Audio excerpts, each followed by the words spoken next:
Chris Sonnenberg. I am the service manager at Melloy Ford. I work in the automotive industry and I love it. My job is great because I get to help customers get their car back on the road safe and in a timely manner. I really like seeing all the new cars that Ford is coming out with. I just love cars in general. We are always looking for people in the automotive industry, not just saying mechanics, but this can also consist of service advisors, parts associates, sales, and admin. So there are a lot of opportunity in this industry. When looking for employees, characteristics that I look for is, did the interviewee show up on time? Being punctual is super important. If you can't show up on time to your interview, you're probably not going to show up on time to work. And what I mean by on time is, if you're supposed to be here at 3, you're here at 2:45. I just take that back from whenever I used to play sports. Coach said if you were on time, you were late. So 15 minutes early is always a good thing to do. Also, you're applying for a job. You should always look nice. Have your shirt tucked in. You don't have to get super fancy with like a tie, but you should also have like a collared shirt on, a nice pair of jeans. Come in and impress. You want to look nice. What I really look for on a resume is previous employment history. How long you were at your employer's jobs or your last jobs. Employers like to see longevity. Longevity means that you can stay and keep the job. You're not someone that just goes in and out. Also, to see where you have worked in relations to the job that you're applying for. We look at the experience that you have. If you're applying for a service advisor job, do you have any experience in the automotive industry or any kind of customer service?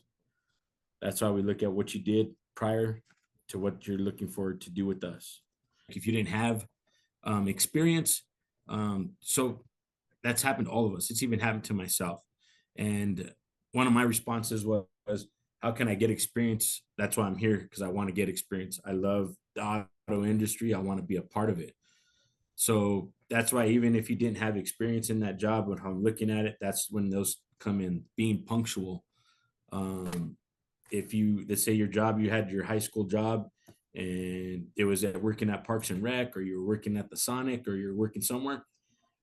If you were there for 2 or 3 years, well, that shows that you're dedicated and you're not going to move. So I don't mind giving someone like that a chance, because show me what you can do there. Everyone should be able to give you a chance. So that's how I would say it. That's how I've done it. I'm hardworking. I'm going to out hustle the next guy that's here, and I'm open book. I want to learn. So I want to learn something every day. And then that's what I would tell the manager that was interviewing me, is that I want you to teach me something every day, because that's how I want to get good at this industry. If you really want the job, before you get into there, I always say you should meet that person in person. Come in, put a face to the name. Hi, I'm Chris Sonnenberg. I was the one looking to apply for your mechanic job or your lube tech job or your advisor. It's always better to make eye contact with the person. Still, even though you're not interviewing that day, when you're coming in to meet that person, ask them for a chance, or, hey, I want to apply for here. This is where I want to work. Come in, look nice. Make sure you look good. That's the best thing I can say. Make sure your hair's combed. Come in and ask for the job. We'll get you an application.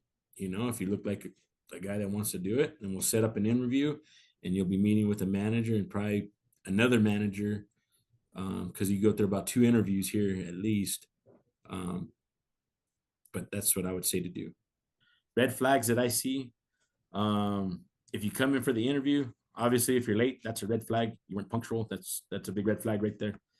Second, if you're coming in, make sure your phone's on silent. If you're checking a message or you get on your phone in the middle of an interview, that's a red flag, because then I know you're going to be that guy that's going to be on his phone. Another thing, chewing gum. I wouldn't chew gum when you come into an interview. There's nothing worse than hearing the guy across from you as you're trying to interview him and ask him questions, and they're chomping on gum.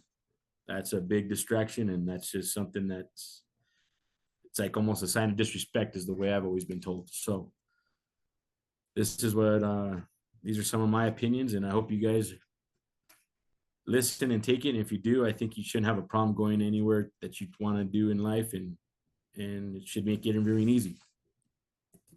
Thank you again. I appreciate your guys' time. And if you guys are looking for something over here at Melloy Ford, my name is Chris Sonnenberg, and come see me. There's something that we can always probably find for you to do.